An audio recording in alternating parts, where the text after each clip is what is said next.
Halo, apa kabar semuanya? Nah, pada kesempatan kali ini saya akan menyampaikan macam-macam dari kelas, atau saya singkat dengan namanya adalah ragam kelas.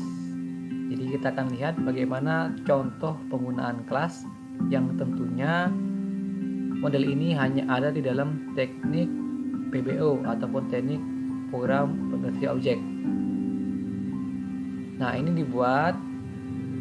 diciptakan untuk membantu programmer dalam menyusun program. Nah, kita lihat ya sama-sama. Dan juga nanti sekaligus ada contoh dari penggunaan kelasnya. Oke, kita lihat. Nah, untuk kelas, macam-macam kelasnya di dalam teknik PBO itu ada 5 macam bentuk kelas. Yang pertama namanya superclass, yang kedua namanya adalah subclass, yang ketiga namanya abstract class, yang keempat namanya nested class, dan yang kelima namanya adalah final class. Nanti kita akan lihat seperti apa perbedaannya dan bagaimana karakteristiknya. Oke, kita lihat yang pertama ya, untuk superclass. Superclass. Ya, untuk superclass ini digunakan pada teknik inheritance ataupun turunan. Jadi superclass ini disebut juga dengan kelas induk, base class ataupun parent class. Fungsinya adalah kelas ini berfungsi untuk mewariskan apa saja yang dimiliki oleh kelas ke kelas yang di bawahnya ataupun keturunan. Apa yang diwariskan tentunya adalah atribut ataupun metode yang bisa dipakai oleh kelas turunannya. Nah, untuk contoh dari superclass ini sudah dibahas, bisa dilihat pada modul inheritance. Kemudian ada superclass, ada yang namanya subclass. Ini pasti berpasangan dengan superclass. Kalau ada superclass, pasti ada namanya subclass. Nah, apa fungsinya? Fungsinya adalah dia sebagai child class, sebagai direct class ataupun kelas turunan. Artinya dia menggunakan metode ataupun atribut dari subclassnya. Jadi dia yang pakai. Kalau yang superclass adalah menyiapkan metode sama atributnya, untuk yang subclass dia yang pakai. Jadi untuk subclass juga digunakan dalam konsep inheritance seperti ini. Dan juga untuk contoh programnya bisa dilihat pada modul inheritance. Sekarang berikutnya kita lihat mengenai abstract class. Nah, untuk abstract class kita lihat dulu definisinya. Nah, ini juga sama. Untuk abstract class juga dipakai di kelas di inheritance yang dipakai. Nah, fungsinya sama seperti superclass. Apa artinya? Artinya adalah dia juga menyiapkan metode dan atribut yang bisa dipakai oleh subclass. Cuma bedanya adalah untuk abstract class ini dia hanya menyiapkan nama metodenya aja. Jadi istilahnya hanya menyiapkan header metode tanpa body, tanpa isinya. Nanti isinya akan dijabarkan oleh subclassnya. Atau bisa juga yang namanya abstract class ini, sebagian dari isi abstract class itu bisa berisi metode yang ada isinya, atau juga bisa tidak. Nanti fokusnya adalah untuk subclassnya yang bakal mendefinisikan, ya. Mirip sih seperti interface, ya. Cuma bedanya kalau ini dipakai di kelas konsep turunan ataupun inheritance. Nah, kemudian apa yang menjadi cirinya? Yang menjadi cirinya adalah dia mempunyai keyword namanya abstrak. Di sini kalau ada namanya abstrak, maka ini adalah bentuk dari abstrak class. Nah, kemudian kita lihat lagi apa yang menjadi aturan baku yang harus dimiliki oleh abstrak class. Yang pertama dikatakan bahwa Jikalau ada metode yang kita bikin sebagai abstrak, maka otomatis nama kelasnya juga adalah jadi abstrak. Kemudian untuk abstrak kelas ini tidak bisa diinstansiasi, tapi harus diturunkan. Jadi kita nggak bisa beri berapa sih nilai awalnya, berapa sih isinya, tapi harus dipakai di subclassnya.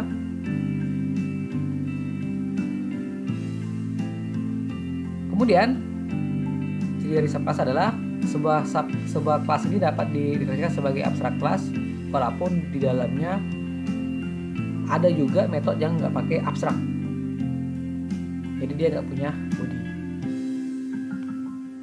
Nah, sekarang kita lihat contohnya seperti apa. Ini contoh dari abstrak kelas. Apa cirinya? Ini cirinya nih. Di depan keyword kelasnya ada tulisan abstrak. Kemudian kalau kita ada keyword abstrak, maka otomatis mesti ada salah satu metode atau beberapa yang juga berbentuk abstrak. Karena kalau ini kita bikin abstrak, tapi kalau ternyata di dalam isinya itu nggak ada, maka pasti gagal. Nah, di sini mana yang jadi contohnya? Ini dia. Ini dia contohnya nih. Kita buat satu buah metode namanya setCC dan kita bikin dengan bentuknya abstrak. Kenapa dia abstrak? Karena ini baru nama metodenya, belum ada isinya sama sekali. Kita bisa lihat bedanya dengan yang di bawah ini. Ini terlihat bahwa di sini sudah ada isi dari metodenya, tapi ini belum ada. Jadi hanya namanya saja dan di belakang diakhiri dengan titik koma. Nah, kapan yang dipakai? Ini harus dipakai di kelas anaknya, kelas subkelasnya. Ini sebagai contoh. Kita punya dua buah kelas namanya Baju Sangkar sama Kubus. Nah, karena kita mau menggunakan abstrak kelas bangun seperti ini contohnya, ini artinya kelas ini merupakan anak dari kelas bangun. Kita pakai otomatis karena di sini kita sudah membuat satu buah abstrak method, maka di sini kita jabarkan. Kita bisa lihat di sini ada metode setCC, ini juga ada metode setCC. Jadi namanya sudah dibuat, tinggal kita bikin isinya apa. Ya, kita jabarkan di sini seperti ini, sama-sama sisi. Ya, untuk skripsinya ini adalah main kelasnya. Cuma di sini yang ditekankan adalah contoh dari kelasnya ini. Ya, Baju Sangkar sama kelas Kubus menggunakan abstrak kelas bangun. Jadi ini contoh dari penggunaan abstrak kelas. Nah, sekarang kita teruskan, kita akan lihat mengenai nested class. Kalau kita Indonesiakan, ini artinya adalah kelas bersarang. Ada kelas di dalam kelas. Nah, untuk kelas bersarang ataupun nested class ini ada pembagiannya. Ya, ini dari beberapa literatur menyebutkan untuk nested class terbagi dari dua macam.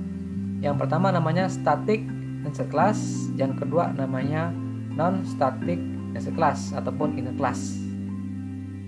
Jadi prinsipnya adalah yang namanya nested class adalah dia ada di dalam dari outer class ya. Nah, kalau digambarkan dalam bentuk kelas diagram dalam bentuk UML seperti ini bentuknya. Ini artinya ada nested class, ada outer class-nya, dalamnya adalah nested class-nya. Nah, ini kalau bentuknya di dalam Java. Ini ada outer class-nya, kelas outer, maka di dalamnya ada kelas yang bersarangnya. Sekarang kita lihat contohnya. Yang pertama static nested class. Untuk definisinya adalah sebagian dari literatur menyebutkan static ini adalah bagian dari inner class dan model dari kelas ini adalah dia hanyalah sebagai top level yang disarankan ke dalam kelas lain. Nah, cirinya adalah dia punya keywordnya namanya static. Jadi kalau kita pakai static ini nanti efeknya adalah kita nggak perlu bikin objek dari outer class-nya. Nah, begini nih cara membuat objek jikalau kita mau bikin objek dari kelas statik ini. Jadi ada outer class-nya, nama outer class-nya apa, terus nama statiknya itu apa, baru kemudian kita bisa bikin nama objeknya apa di sini. Dan new, nama outer, dan nama statiknya. Nah, ini dia contohnya nih. Ya, kita bisa lihat di sini ada 3 buah kelas. Mana dia? Ini dia. Ini kelas mahasiswa. Ini namanya adalah kelas baru. Ini namanya kelas test static nested. Nah, yang disebut dengan nested yang ini nih. Kelas mahasiswa adalah outer class-nya. Yang di dalamnya terdapat satu buah kelas baru, namanya adalah kelas baru. Yang tipenya adalah static. Di depannya ada tipenya static begitu. Jadi kita lihat dari contoh penggunaan, kalau kita mau bikin objek dari kelas baru ini, begini caranya nih. Kita sebutkan apa outer class-nya, mahasiswa, titik, baru ini adalah nama kelasnya ini. Kemudian kita bikin objeknya apa. Kemudian untuk strukturnya seperti ini. Apa nama outernya dan apa nama inner class-nya di dalamnya seperti ini. Baru kita bisa ambil metode yang di dalam ini. Ini contoh yang static. Nah, yang berikutnya non static inner class, non static nested class atau inner class. Ini ada disebut juga sebagian dari literatur menyebutnya adalah inner class. Dan jadi kita akan sebutkan namanya inner class karena memang dari outer class ya. Ini bentuknya seperti ini bentuknya. Bedanya sama yang tadi yang di awal ini bedanya kalau ini pas ada statiknya, ada equal statik, kalau yang ini nggak ada statiknya. Nah, kemudian untuk inner class ini dia terbagi ke dalam 3 macam. Ada namanya yang pertama regular inner class, yang kedua namanya method local inner class, yang ketiga namanya anonymous inner class. Cuman kadang ada beberapa literatur menyebutkan inner class itu punya 4 macam, yaitu ditambahkan dengan static nested class. Sebagian buku ya menyebutkan. Tapi ini nggak kita bahas lagi karena sudah dibahas di depan. Kita akan lihat 3 contoh ini. Regular inner class, method lokal, sama anonymous inner class. Yang pertama, untuk yang regular inner class, ini ada aturan umumnya. Kita lihat, kita bacakan dulu. Untuk aturannya, yang pertama, objek ataupun instansiasi dari inner class dapat diakses semua member dari outer class-nya, termasuk yang tipenya modifier private pada outer class-nya. Kemudian yang jadi ciri juga untuk inner class ini nggak punya modifier static, artinya nggak punya keyword static kayak tadi tuh ada namanya static. Kemudian untuk membuat objek dari inner class ini harus terdapat objek instan dari outer terlebih dahulu. Nah, kemudian ada lagi aturannya. Ini khusus aturan kalau mereferensi di dirinya sendiri dari outer. Jadi dia bisa merujuk pada dirinya sendiri dengan cara menggunakan referensi this atau keyword this, pakai this seperti ini. Atau ini contohnya seperti ini, outer class, inner class, dan this. Kemudian untuk merujuk pada instance atau member dari outer class-nya, dari inner class, kita dapat menggunakan ini, pertanyaan outer class dan this. Nah, seperti ini contohnya.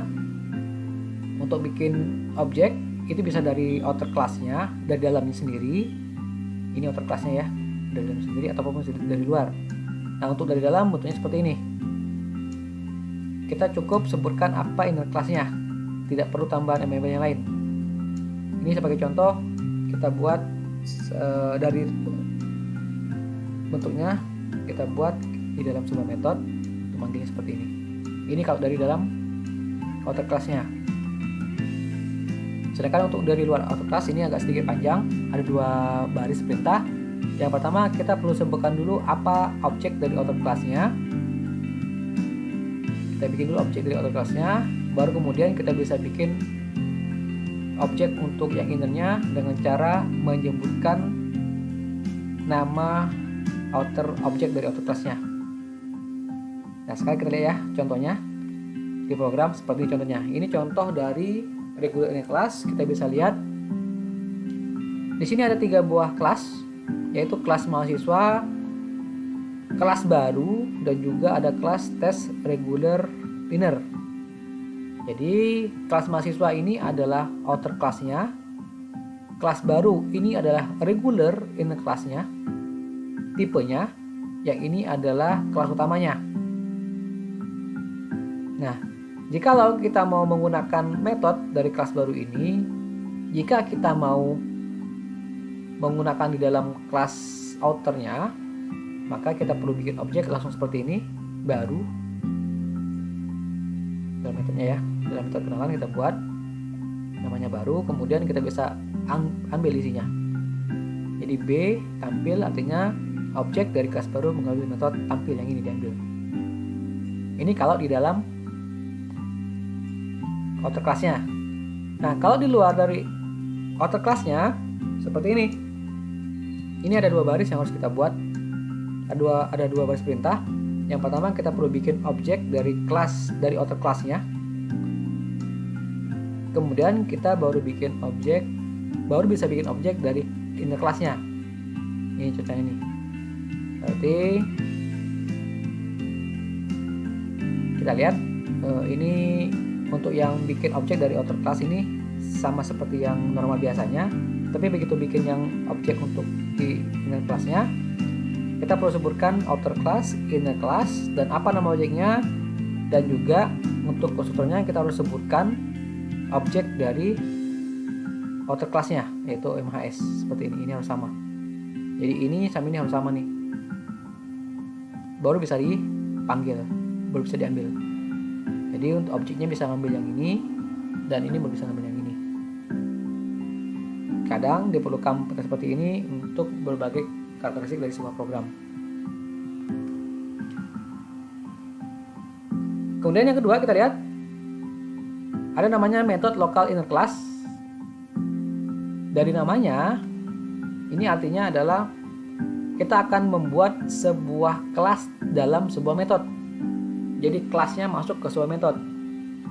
Kalau masih ingat tadi yang kita lihat di depan, kita bikin kelasnya di dalam kelas lain. Tapi kalau yang ini kita bikin yang namanya method local inner class adalah kelasnya masuk ke dalam sebuah metode dari outer class-nya. Dia masuk ke dalam. Nah, kemudian sebagian buku juga menyebutkan method local inner class namanya juga ada local class namanya. Namanya local class itu juga artinya sama. Nah, objek dari sini bisa diinstansiasi dari metodenya atau bisa dari luar ya objeknya dengan private. Ini aturan yang berikutnya. Dari objeknya kita bisa langsung diakses ke local variable lewat parameter. Kemudian dari local inner class ini bisa tidak berarti membuat objek di luar dari metodenya. Yang terakhir, metode local inner class yang dimiliki di dalam static method tidak dapat mengakses member non static dari outer class-nya. Nah, ini dia contohnya tadi yang disampaikan di awal. Ya, namanya metode local inner class, ada sebuah kelas baru di dalam sebuah metode. Ini dia contohnya ini. Kita punya satu buah outer class namanya kelas mahasiswa. Dan dalam outer class ini ada namanya metode tampil. Nah, di dalam metode ini kita bisa lihat ada sebuah kelas lain, kelas nyisip namanya kelas baru di sini.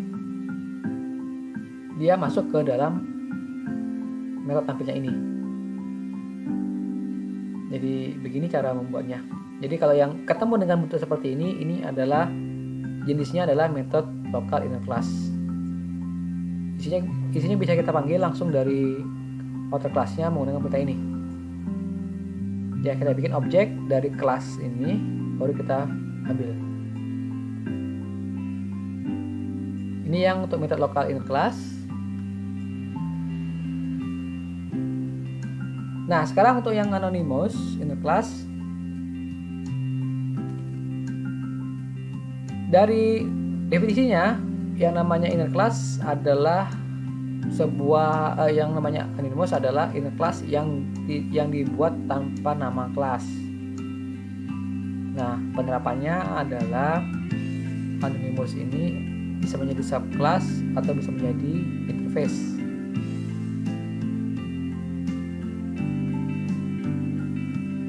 Nah, kemudian ada aturannya, suatu anonymous tidak dapat secara bersamaan menjadi subclass. Tujuannya adalah biar bisa mengoverride, tujuannya ya bisa ngambil. Sedangkan yang ini anonymous ini tidak dapat mengintegrasikan lebih dari sebuah interface.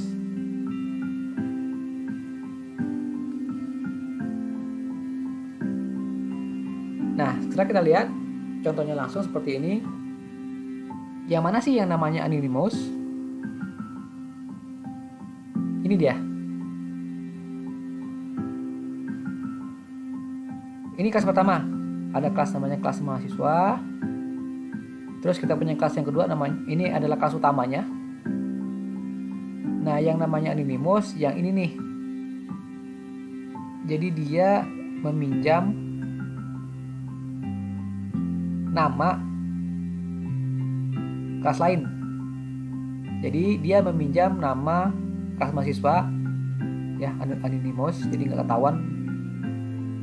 Dia pinjam biar dia tidak, kelasnya nggak punya nama. Jadi dia pinjam saja, tapi dia bisa buat sebuah ataupun beberapa metode dengan pinjam nama ini. Ya, ini jadi ya. Jadi ada 3 buah kelas. Kelas mahasiswa 1, kelas utama 1 yang ini, terus yang ini nih. Ini adalah kelas tambahnya, namanya anonymous class. Artinya kelas yang nggak punya nama. Dia hanya pinjam nama kelas lain, pinjam namanya saja. Nah, sekarang yang terakhir kita lihat final class. Untuk final class ini yang menjadi cirinya adalah dia mempunyai keyword final di depan. Nah, apa yang menjadi ciri khasnya kapan kita menggunakan kelas ini adalah kalau kelas ini tidak boleh diturunkan menjadi superclass yang nggak boleh metode sama atributnya dipakai oleh kelas yang lain. Jadi intinya dia nggak mau berbagi atribut sama metode, maka digunakan adalah final class. Jadi dia prinsipnya betul-betul berdiri sendiri, tidak boleh dipakai, sudah final ya. Nah, ini cirinya nih final class. Di depan ada perintah final class. Untuk selebihnya isinya sama saja seperti yang kelas yang sudah, cuma bedanya kelas ini nggak bakal bisa dibikin, nggak bisa bakal ada punya subkelasnya, pasti gagal programnya karena dia sifatnya tidak boleh dibagi, nggak boleh pinjam, nggak boleh dipakai isinya. Jadi final class dia bisa berdiri sendiri, hanya berdiri sendiri. Oke, kira-kira itulah contoh dari macam-macam kelas yang ada di teknik PBU. Mudah-mudahan ada manfaat buat kita semua. Terima kasih atas perhatiannya. Sampai jumpa lagi.